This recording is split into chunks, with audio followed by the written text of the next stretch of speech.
Hello and welcome to these interactions.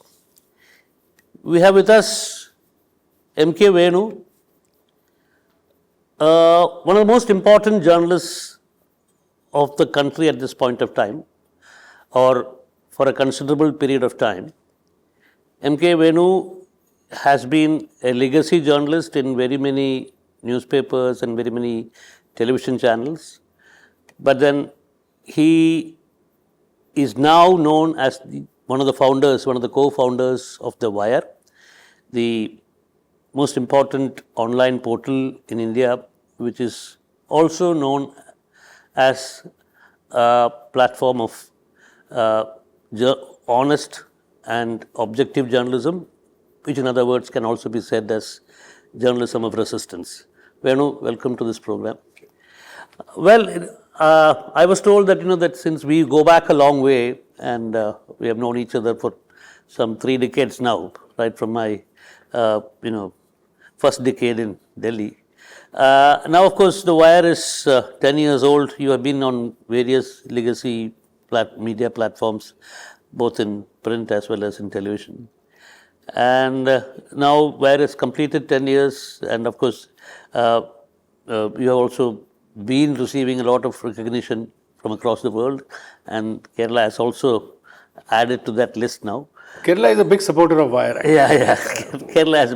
So, how do you differentiate between your experiences in the legacy media and these 10 years of print? How do you qualify them, or maybe in a brief? Yeah. Actually, as I said in my brief presentation, legacy media, I've most of my life I've been with legacy media, newspapers, like you. We are all, in that sense, we are all dinosaurs of the, So, the last 10 years, we did, I and my partner Siddharth Varadarajan and Siddharth Bhatt, we did online. And it coincided with it is just, I think it's a coincidence that our 10 years of Wire also coincided with Modi's 10 years. Yeah. So that provided us a huge challenge and opportunity. And opportunity was just to, as I said, speak the truth, present facts when a lot of the other mainstream media was not doing so, barring some newspapers, mainstream newspapers. So we could move into that breach and really provide a good platform of news analysis, truths to the audience. So that has been a big change for us in terms of our experience of journalism. Right. Now it's a counterfactual. If this government hadn't come to power, if we had normal coalition government for the past, I don't know what our experience would have been, because there the political middle ground would have been much larger. So here people have come to us because polarization of politics has created polarization of audiences, readers. So that has brought us a large number of readers who are also our supporters, because we are a non-profit media, donors. So that's what I would say. I don't know how Wire would have done if the situation was different. Different, Yeah. But then, of course, you also faced a lot of restrictions. You also faced very many limitations in terms of fundraising, and then, of course, the government itself kind of went after you, in the sense it went after the organization, and they kind of involved you in too many cases. And there was a time when recently that there were very big charges raised against. True. So. How was that experience? Because in the legacy media, of course, you may get criticized. You may get somebody may call you and say that what you did was not right, or I will dekha jayega, kind of things. But then it never came to such concrete measures. I mean, You're right. We were from day one. We were hounded by the regime, the government. They filed cases against us.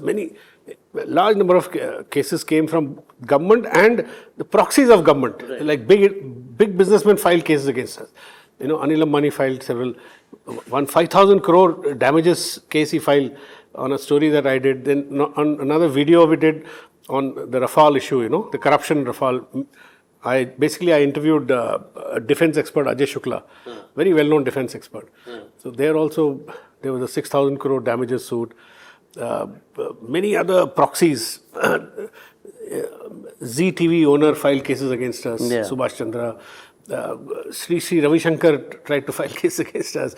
And even basically all those who were close to the ecosystem of this regime, Narendra Modi.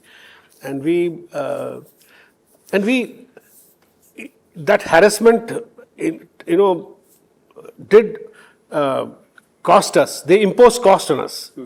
Like our legal expenses went up. Although we have lawyers who do pro bono work for us, in spite of that, in far-flung areas, you have to pay the lawyers something. Yeah, for appearance. So in Delhi, big lawyers appeared for us free. All forms of harassment, it does interfere with your editorial work. But equally, this regime, by constantly harassing us, they enhanced our brand value, our name in a big way. So that's why I tell people that our biggest brand managers have been probably Amit Shah and Mr. Modi. They in a way, they built our brand pro bono. Right. We didn't have to pay them, So how was it? Because you have also a strong, dedicated team of journalists who work with you, right from young journalists to experienced, seasoned. Say somebody like from Karan Thapar to the. So how do they contribute, and what is the kind of understanding that you have with people like this? So Venki, we have a very simple policy. It's basically an idea that we have created a platform. Now, we do not have the financial wherewithal to hire good people, experienced people. Yeah. See, if you look at The Wire, some of the best writers are the ones who are legacy media people, Harish Kare, Prem Shankar Jha, there are any number of them. Yeah. And on the video side, Karan Thapar was the best interviewer, right? Everybody knows.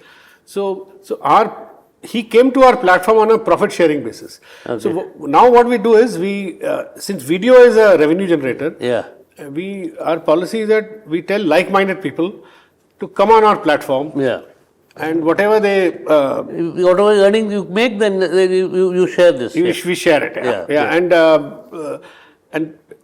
Karan Thapar has been quite happy with his experience on The Wire, because he's built a completely separate brand and identity for himself on The Wire. Yeah. If you remember, similarly we had in our initial period, 16 to 20 later 2020, we had Vinod Dua, who unfortunately passed away after COVID.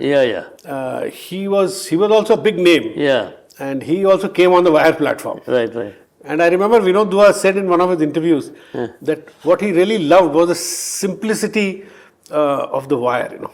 Like he would come to our office and actually sit on my table. And there was one camera mounted in front of him, and he'll just he'll give a 10-15 minute news analysis roundup. So according to Vinod, he had never experienced such simplicity in terms of production. In production, because he was used to very elaborate, luxurious, expensive studios. Studios and minute planning and NDTV, various. He was the Prannoy Roy and he were used to do election analysis 30 years ago. So that it stayed with me. What Vinod told me was, what he told me really sort of stayed with me. That simplicity is the key. I think simplicity is what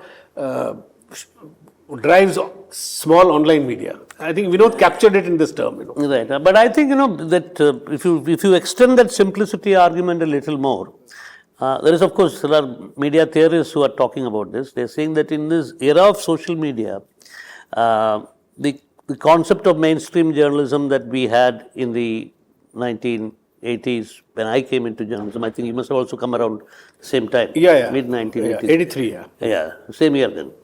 So, see, there was this concept that, when, of course, when I joined the Hindu in 1991, K.N., the legendary editor, news editor, he was always say that, that you have to look at all the sides. You have to present all the sides. So, the famous joke about the Hindu sentence, on the one hand, on the other hand. Also, if there's a fire in your office, you should check with a fire officer before writing the story. So basically, that approach was there. But I think it's a fair approach in a sense, to look at all aspects. But what media theorists are talking about is that, that in the era of social media, it's one-sided content that works. Like, for example, even if you are doing anti-establishment work, which is the work of the media, but it has to be presented in an aggressive, one-sided manner. That's also simple, sometimes simplistic. So, when you extend that argument, do you think that, that all these portals, all these media, social media portals, they have a built-in handicap in presenting proper, authentic journalism? So, Venkit, I have a nuanced view on this, which is the politics is so polarized, and the regime, the ruling party, has created such a one-sided narrative through their friendly media, which is 80-90% of the media, that you have to necessarily counter it with a equally sharp, anti-establishment narrative, because if we start doing on the one hand, on the other hand, when the other side is coming at you coming at the audiences, at society, like a tsunami, so it won't work. So my theory is that this is happening because of polarized politics. The moment politics normalizes and the middle ground expands, what you are saying will naturally happen. Both sides will actually become more balanced, in my view. Yeah, I think that's a very valid. Many people have asked why aren't you say 5 things that Modi has done which are positive. Why aren't you highlighting it or analyzing it? So our answer is there are huge media organizations with circulation of 15, readership of 20 million, 25 million. They are doing it. So we have to do the other side, other part. So you can see it in a more broader, comprehensive. To get a comprehensive view, you have to then go through several media. That's a very strange thing. Basically, the point is the credibility quotient in media is now being rated not in terms of how you do journalism as per the traditional, conventional concept of journalism. There is. Like you've been Venki, both of us have spent almost now 40 years in journalism. Have you ever seen anti-opposition journalism? Like completely anti-opposition journalism. It is in the last 10 years we are experiencing this. Especially in the last 6-7 years. It is totally alien to us, right? So then how do you fit in the balanced journalism example in this anti-opposition journalism? So I am unabashed about that. If the mainstream media is going after the opposition, we should project the opposition's view. At least there will be some balance that way. So it's not just about the understanding, the conventional understanding of good journalism as we used to understand it. You're saying that even the parameters have changed dramatically, and in this new paradigm we need to have new systems. So when you cover non-political issues also, there is this huge gap that is that there are sections of, say, art, cinema, music, and all that, which is kind of being projected in the so-called mainstream media or Godi media as we call it now. So I think it's something that covers the entire spectrum, right? So Venki, because of resource constraints, we are not able to cover sports or art. We have one cinema reviewer. So as I said, our resources are so limited that we have to confine ourselves to the core issues. Being a very small media platform with limited resources, we have to choose. Take 5-6 issues of the day and just focus on that, which are very critical to society in terms of politics, economics, foreign policy. We are not able to. We do take contributions, good contributions from people at the intersection of art and politics. But pure cinema, we have a film reviewer, but we don't really cover cinema as entertainment or sports as entertainment. We don't cover. Sometimes if there's something relating to politics of sports, it appears. We have writers who do it, outside writers. Most of the contributions come from outside. The good analysis, perspective, history, it comes from the outside. We don't have in-house writers. We have barely young reporters, about say 5 or 6 young reporters, who basically just go do ground reports. So, but other analysis, it comes from people like Harish Khare. Yeah, people like Harish Khare, Prem Shankar Jha. We have many writers who write ex-bureaucrats with experience, institutional memory, ex-IFS officers, ambassadors, etc. So, also I wanted to add to that question of yours on the balance bit. Yeah. If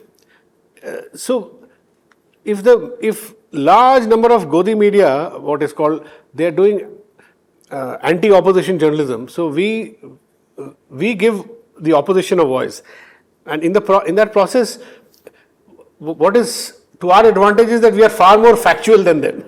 Yeah. So you are not building a narrative without facts. Right. Where the other side is building narrative without they don't need facts to build a narrative, and that narrative is perpetuated on the TV channels.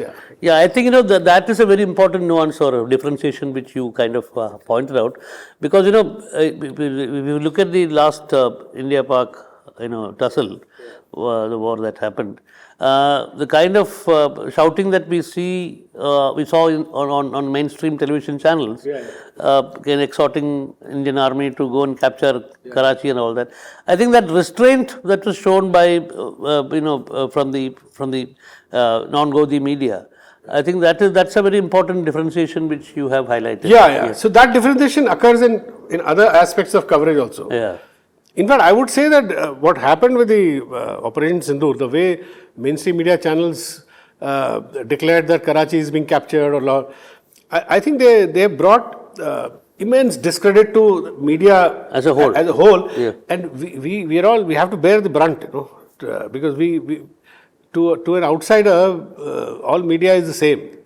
To the non-discerning, outsider, they think, media's credibility is gone.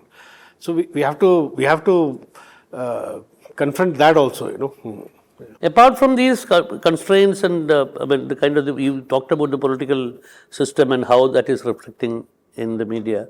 What are your personal experiences in terms of this political witch hunt or? Like personal experiences are, going to the courts all the time, cases being filed in far-flung areas. Once the Adani group had filed a case in Bhuj, so I had to take a midnight Air India flight which was coming from abroad, stop over Delhi and then go to Bombay. So I would take the flight at night, 12:30, reach Bombay at 1 o'clock, 2 o'clock, then take a morning 4 o'clock flight to reach Bhuj, come back the same day. It took a toll on our basically on our bodies, mentally also, and constantly rushing to Ahmedabad for various cases filed against us by Anil Ambani or by Amit Shah's son, Jay Shah. All those cases, of course, they petered out. And similarly, if we did a wrong story, we make mistakes in journalism, right? Yeah. So we did one story on which talked about Facebook's tie-up with the BJP IT cell chief, and one freelancer wrote the story for us and he quoted some Facebook official, Singapore-based official, which turned out to be false. So we apologized, saying that, okay, this story has gone wrong, we took it down. Yeah. But Amit Malviya filed a case, criminal case against us. Now, this was pure harassment. When a newspaper goes wrong, it says we have gone the wrong. only thing that it can say is, that we are sorry. Yeah, that we made a mistake. We made a mistake. Delhi police raided all our houses, Siddharth Vardarajan's house, simultaneous raids. 11 people landed in my house. My wife was completely shaken. She called me and said, all the police guys are sitting here, you please come. They took away all our devices, iPads and phone. Siddharth Vardarajan's house, they were there for 2-3 hours. My house, 1.5, 2 hours. Bombay, my third partner, his house was raided. Our office was raided and at least 5-6 policemen were there. They took away all our computers, hard disks, accounts, all our data, were taken away. Then we went to court and we got them released. We won the case at the lower court. The judge gave a very good order saying that this is not the way to treat media people. So that harassment, and there are other forms of harassment. Could you elaborate on other forms of harassment? Other forms of harassment would be in the nature of, recently the Assam police filed a case against Karan Thapar, Siddharth Vardarajan for simple reporting of what an army officer said in Indonesia about India having lost planes, right? Yeah. So, and some other stories. This Assam police, of course, was activated by the Assam Chief Minister. And so we went to the Supreme Court to seek protection. We've gone to the Supreme Court many times to seek protection. Yogi Adityanath has been filing criminal cases against the wire, sedition cases, other cases, against the wire in the past. So the reporters get discouraged. A lot of reporters leave because they cannot, beyond a point, they are unable to sort of absorb such harassment, and such psychological assaults. So that also has happened with us, and other forms of harassment would also include occasionally if some company finds Wire a good platform to give a sponsorship, that's also a big problem. Yeah, so the government regime has clearly sent signals to any potential funder of Wire or sponsor that if you touch Wire, we'll go after you. So that's the other form of. For instance, the Independent Public Spirited Media Foundation, Azim Premji Trust, which gave us the first big donation. They had collected 130 odd crores to fund online media, independent online media. So they gave us funding. They also gave others, like Caravan. They gave the Swaraj, even some right wing, Barkha Dutt and many others. So this regime decided to just go after the source, and there were tax raids on. Notices were sent to Azim Premji Media Trust, and they said, of course, they filed. They went to court, and they've challenged the tax notices. Basically, the tax notices to them, basically they say they argue that Income Tax Department argues that their activity is not legal. So activity is not legal. Basically the case is that they're funding. They also fund profitable organizations. So they're saying that they are funding to profit-making media outfits. Is not legal. It's not part of their mandate. Okay. I think they don't have problems with us. We are a non-profit. So they are also non-profit. So non-profit to non-profit. So now, since many big businessmen have contributed to that fund, they are very scared. Okay. Because they don't want to now, I don't know whether they would come up with the next round of funding. Right. So the first round they gave, so I think it is stuck there, you know. Yeah. Okay. But when compared to the kind of problems NewsClick and Prabir Purkayastha have faced, you have not been so targeted so viciously or so directly. Prabir Purkash was I think he's faced the worst form of, I would say, violence. There's nothing short of violence. The way the way the case was made, the way he was arrested, flimsy case. The FIR it's the most vague FIR one has ever come across, and more than that, 90 journalists were visited by the police and their devices were taken away. 90 journalists, in the case of NewsClick, 90 journalists, over 230 devices.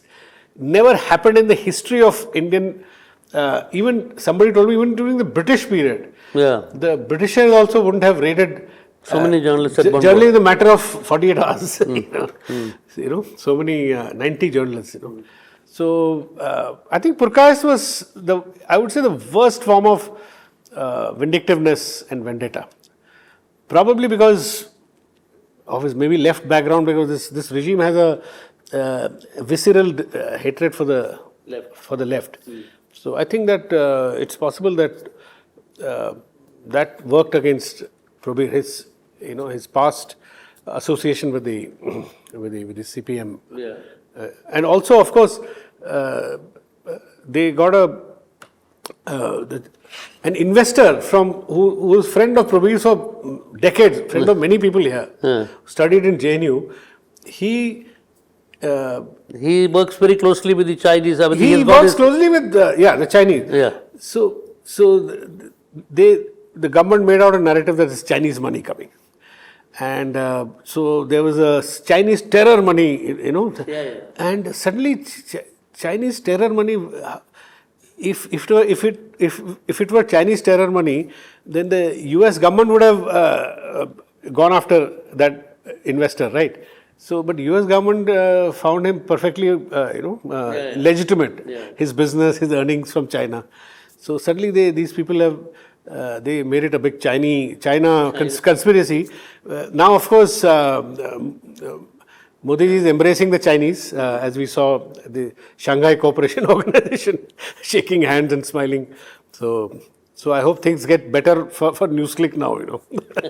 In the context of Chinese, the charge that they're getting Chinese money. Yeah, especially now that it has become Hindi Chini bye again. Again, yeah. This is the first Diwali, Venki, I've noticed. Yeah. First Diwali.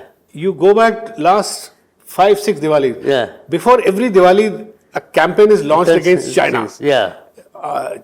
Chinese ban Chinese product. Don't buy Chinese goods. Don't buy Chinese toys. Don't buy Chinese this, that. For the first time, no word about China.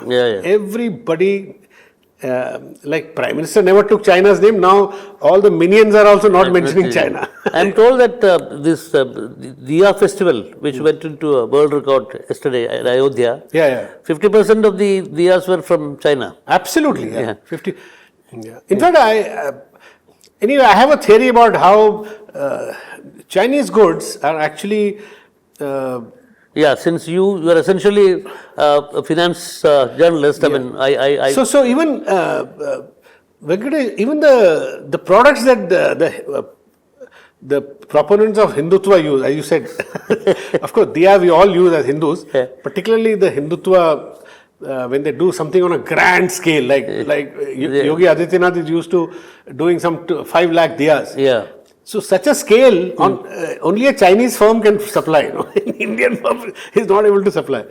And even otherwise, a large number of small traders in India, or people who make 1,000, 700-800 rupees a month by selling small things, they all do it by selling Chinese money. Okay. So I think the Chinese goods, in my view, political economy, they sustain the trading livelihoods of good 80%, 90% of the self-employed people in India, who are 90% of total employed, you know. But because, you know, coming to you are essentially a kind of finance affairs journalist in your early days, you know. So, what is the kind of difference in finance affairs coverage that you see from your earlier days and from now? So now, Venki, what has happened is even earlier, big businesses influenced policy, right? But there was a semblance of pushback against big businesses, right? Now, big businesses have become even more powerful, and this government, I think in India's history, no government has so closely aligned with big businesses, 4 or 5 or 6 big businesses, to drive the economy. So it has broken all records. So like everything, many things happened earlier, but the scale it's happening on an industrial scale. Right. So therefore, you see 2 or 3 big firms running away with all the big contracts, big airports, big this, big. I mean, the Ambanis and the Adanis and the Vedantas and the Birlas, Tatas. So everything is now direct negotiation. So if Modi ji wants a new parliament, he calls Shapurji Palunji and says, okay, do it. So there is that has changed in a way, and in some ways this attitude of the government is what is responsible for a lot of big foreign companies not coming to India. So, like which are the foreign companies which you think are not coming to India because of this? In that, foreign companies have left India. A lot of foreign companies have left India.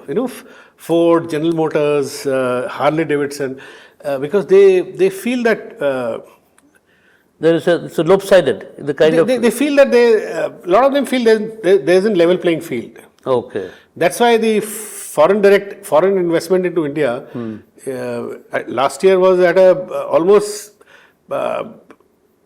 near zero. Net FDI inflow was near zero. Okay. Never happened before, and people openly say this. Foreign investors openly say this. Okay. Yeah. So I must add here. There's a book by Trump's previous term. There was a Commerce Secretary Commerce, I think Robert Lighthizer. He's written a book where he says that India's policy is essentially run by 7-8 big businesses. Yeah. That's it. Yeah. If you want to know India's policy, go to the 7 big. Yeah. No, but there is also this talk, especially in certain political circles and also in some business circles, that even among these 5-6 business groups which essentially control India's economic policy, Adani is clearly the leader. Or the most favorite. But how are the other companies taking it? Because sometimes at the political level we also hear that the kind of preference that Adani has, or the kind of fondness that the Prime Minister has for Adani, it is kind of creating problems for other giants like Ambani's. It is true. Yeah. In fact, what you said is very interesting, because recently I did a small video where I argued that the last 2 years of UPA was marked by massive disruption in the government's relationship with big business and relationship within big business, of people within big business. That's what led to this big thing about the revelations around spectrum scam, coal. So, famously Raghuram Rajan, when he was still advisor in the Prime Minister's office, he was a pro bono advisor before he became governor. So, I still remember in 2013, he addressed an audience in the presence of Manmohan Singh and Monte Carlo Alia, all the policy makers. And he said this, that he critiqued the Prime Minister. Those days it was possible to critique the Prime Minister in his presence. He said that there is India's economy is not reaching its optimum because it has reached a stage where resources have become scarce, and a lot of businesses are fighting for it, and there is no level playing. There is no proper Level playing objective regulation. Okay. Or so that you should give spectrum, coal, land, Right. on a more objective basis, not preferring one for the other. And he, of course, he basically said that if you don't do that, then you will keep hitting a wall. Then you'll reach your economy will not perform efficiently. He had said that, and after that, one saw how the spectrum scam spilled over onto the government. The fight among capitalists. Yeah. Even there, the case was that at that time, Anil Ambani felt that some others were being, his own brother was being favored, Yeah. or Tatas were being favored. So there was a big fight among the capitalists. Okay. Normally, even logically, the capitalists, they don't attack each other beyond a point. They work together. But that was the time when the UPA last 2 years, one saw this big divide among capitalists, and which of course has got transferred to the current politics, because they all fund politics. Yeah. Now fund politics, but then of course, and also the growth of Adani in the. But now I feel that at that time Adani was not on the scene. Yeah. The fight was among Tata, the Ambanis, and Birlas and all. Now we are seeing I am seeing a similar pattern now. Okay. Where Mukesh Ambani and others, I don't think they don't say it publicly out of fear of Modi, because during Manmohan's time everybody would say it publicly. Yeah. Bombay would abuse him every day. Yeah. Today they are abusing the government privately. They don't say it publicly. But that problem is there, that Adani has become the richest among the richest Asian, among the richest Indians. And Mukesh Ambani, there are others, Vedanta competing with him, Tatas are competing. So there is a problem, and I think this can anytime get out of hand and start impacting politics, which I think it did some time ago when the vice president suddenly quit. Yeah. And there was some talk that Anil Ambani and he were in touch, and things like that, or he was in touch with Chandrababu Naidu, and Chandrababu Naidu was in touch with the Ambanis. Yeah. So there was a lot of suspicion. There was suspicion and a lot of rumors about what was happening. What was happening, yeah. But in the midst of all this, I mean, what you're talking about, there is also this projections that that India is emerging as a global economy, it's marching ahead, and it may ultimately, by the end of this decade, it may end up as the second largest economy in the world and all that. How do you look at projections like that? See, it's very clear, Venki, that India is not showing its potential growth. Modi's 10 years, the growth has been about 6.5. It is not enough to become a big power, very soon. Like China, fast-tracked its growth. And India and China were more or less at the same stage, 25 years ago. But now China is 5 times India. What it was, yeah. Yeah. So it's a bit like, as somebody said, that in fact I got this wisdom from a taxi driver. He from Bihar. He said, "Sab chota small kid, bachcha bada hota hai. There is a natural course of child becoming a boy becoming a man." That's what is happening with India. So what is so great to celebrate about? Okay. So this is. So I would. But there are countries which have not even shown this. So to that much credit you have to give. Yeah. So you can argue that, because after all, India has India has 1.4 billion people. Right. So if 1.4 billion people, even if they do some small thing and make some nominal income, right. it will show up in the growth of GDP. But we on per capita income basis, we still remain among the bottom. Yeah. 30. We have not. Really. And also, I think this is ultimately would create a completely imbalanced society, because it's already creating an imbalance. Yeah. The inequalities, India's inequality levels are unprecedented. And it's an accepted thing now. Consensus, even among Bombay businesses. that after COVID, the recovery, they call it a K-shaped recovery. Yeah. So the upper, there's a small upward mobility of, say, the top 5%. Yeah. Then there's a downward case, that down, this thing, which is a longer one. Yeah. Of the bottom 70%, their incomes have not really moved. The needle has not moved for them.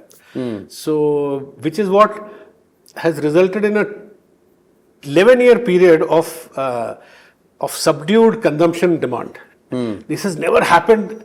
I have seen the economy, Venki, I've been watching the economy for the last 40 years. There has never been a 10-year period where consumption demand has remained stagnant and private investment has also remained stagnant. Because the cycle always moves up. Right. Within 10 years, there's a up cycle comes. 11 years is too long. We are still in a stagnant kind of cycle. But then we are even in that stagnant cycle, we are getting 6% growth. So, right. Yeah. Of course, I think we are now getting into more serious governance related issues. I mean, we're talking about media and the kind of pressures on media, but then we're coming to a core topic, and I think it actually deserves a separate discussion at some point of time. Yeah. We'll try and find time either in Kerala or in Delhi. But finally, I would like to conclude by asking, in a recent article, Prabhat Patnaik has kind of talked about how the process of globalization and the way we have implemented it in India, how that has created famine, especially among the agricultural communities. Would you be able to tell us something about how you perceive? Because I know that... How it has created families? Who? Famine. Agriculture, it has created a special kind of famine in the agricultural sector. Yeah. Of course, I know that it's a very big topic. But will you be able to summarize something? The point is that I am asking you this question specifically because you have also been a kind of you were not a you were never a no holds barred critique of globalization. Your position has been very nuanced on that. You know, the answer to that is, even when globalization was being planned by the big powers through WTO, if you remember, agriculture was kept aside. The agreement on agriculture was not part of the protocols, the free trade agreement, because there, if you remember, the agriculture was by consensus kept out of this big free trade regime of trading for industrial goods manufacturing. So there was a recognition that agriculture is a different animal. Agriculture involves food production. Agriculture involves food security. So it can't be treated like something that you import and export. Also cultural, the Japanese would never want, they love the sticky rice, even if it's a costly production. They would not want sticky rice to be exported by the Americans, or the French would not want cheese to be exported by India or some other, because they are very culturally possessive of their cheese. So agriculture was separate. But what happened in the course of the last WTO, GATT through the 90s and last 35 years, is that agriculture has suffered because all the debates, all the progress, all the attention was on manufacturing and services. And the terms of trade, as they call it, economics, completely tilted towards manufacturing and services. So agriculture was left out in the cold. Right. And the only way which even Western powers could deal with agriculture was from the surpluses that they created from industry and services. Huge subsidies they poured onto the farmers. They gave farmers per head subsidy, the highest in EU and US. In fact, India is not even 20% of what they give. Right. But poor countries, developing countries like India, we didn't have that wherewithal. We didn't have, the money to spend especially for agriculture, and we didn't spend. And so our farmers were hurt even more than probably the US or European farmers, much more than, because they were left to the devices, they were left to the market forces, and this government, particularly Modi, he came with the slogan that he'll double farmers' income or 50% over cost of production. Nothing happened about farmers. So that is the state we are in. That's why the farmers' agitation happened, right? The only agitation which shook this government. The government, yeah. And they had to concede. I think that problem is festering still. And to that extent, what Prabhat Patnaik is saying is right. When global capitalism, that's the other argument he's making, has been seized by big businesses. Yeah. Because when capitalism reaches its limit, Prabhat Patnaik has argued that normal capitalism within a democratic framework, normal democratic, which we have seen the last 50 years, that also ceases. Right. So capitalism is completely seized by the big businesses. The moment that happens, the farmers is bigger setback to farmers, because as it has happened here, who are the biggest supporters of the farm laws? We all know. Yeah. Right? The farm laws came because some big houses wanted it. So, but there was some resistance, subaltern resistance here. It was pushed back. Probably the RSS also did not support it. I think at that time the RSS did not make its position clear. No. Also, they kept making negative noises. Also. Yeah. So I think that, so there was India is very complex, but Indian farmers have been worse off actually. So it is true that as capitalism progresses, then it is the only way agriculture survives. From experience in the last 40-50 years is by taking surpluses from industry services and give it to agriculture, give it to farmers. Even that process is now Venki, it's kind of stalling. Right. So the farmers are really in the deep end now, Well, I think as I was saying, this is a broader topic which needs to be discussed in greater detail. So we will try and do it, and I look forward to doing it. Thank you very much for giving us time, Venu. Very happy. Thank you. Yeah. Thank you.